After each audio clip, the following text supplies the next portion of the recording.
we're rolling a die. Ha! You got a 6. I got a 4.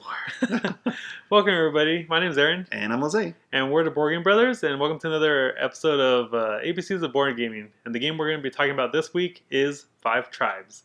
So Five Tribes is a reverse worker placement.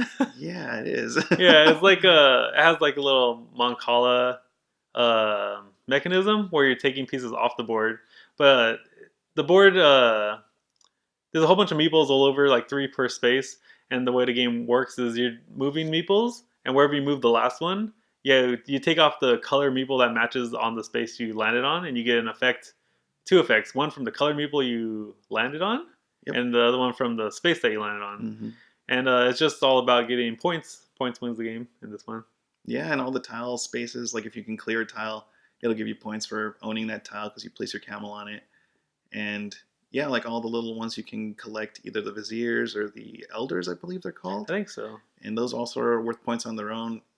But the elders in specific give you extra powers to summon the djinns, which those are kind of cool. If you're at the right spaces, you can basically discard them and get a more powerful creature that can do other effects for you, which is, I really like the djinns. I feel like it makes it really cool. Yeah, and the djinns, the artwork on the djinns are pretty cool also. Mhm. Because for the most part, it's just a lot of meeples on the board, but the artwork on the djinns are cool. But yeah, just there's different ways to get points. There's like a set collection if you do with The market. the market with the green ones. Yeah, you can try to do set collection to get points, or you can try to do straight up points. The blue ones I think are builders, Mm-hmm. and you can just do points depending on how many blue meeples you picked up and how many blue tiles are around that spot. There's assassins, and assassins let you kill meeples in front of other people that possibly gave them points, but also lets you kill meeples on the board, which can also count as clearing a tile. I think that's the easiest way to clear tiles. Like I feel like it's that's hard usually to how we do it. it's hard to do it. There's one meeple on the board and on a tile, and you pick them up, and then that clears it. Usually, it's from an assassin effect. Especially if everybody knows what they're doing, they're not going to leave you that Mm. ability to just clear it by placing and picking them up. And it's the game's played over X amount of rounds. It's until there's no legal movement spot left. I think is that the only way the game is? So. Like it should just keep going until no one can move anymore. Yeah. As far as I remember. But each round, everybody gets a turn around, but the way you determine turn order is by bidding. Yeah. And so the bidding thing gets a little crazy sometimes. I always go crazy with it.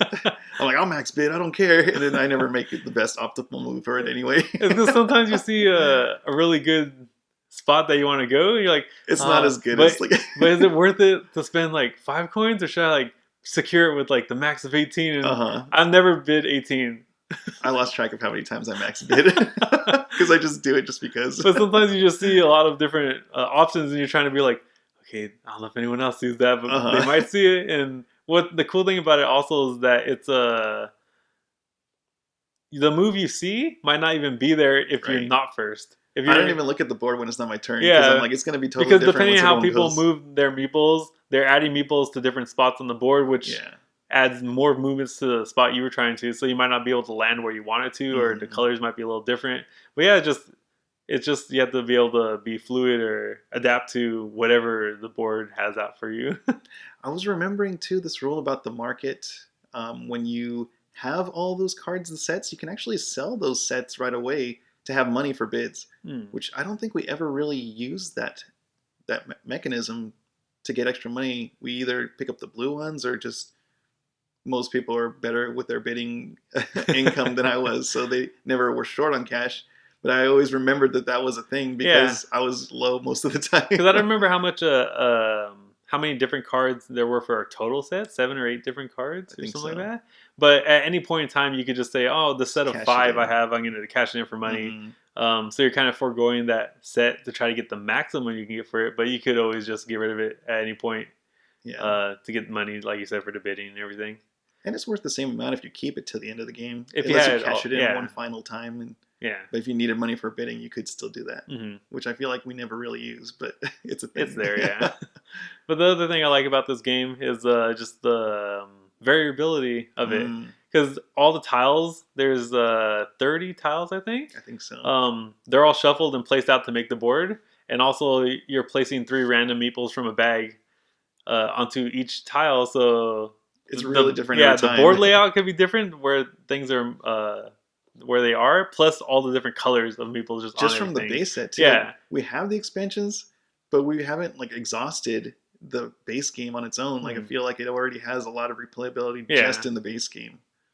Yeah, because like you're saying, we have the expansions, but it adds another tribe color. And we've tried them just to try them, like with other friends' copies and stuff too. But it's not necessary. Yeah, like you can still get the base set, and it'll be. It's a nice addition to have them, but yeah, like you said, they're not necessary. Yeah, but they are fun to add.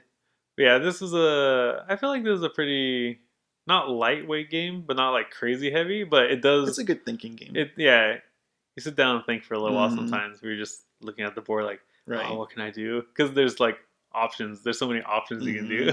Especially early on in the game.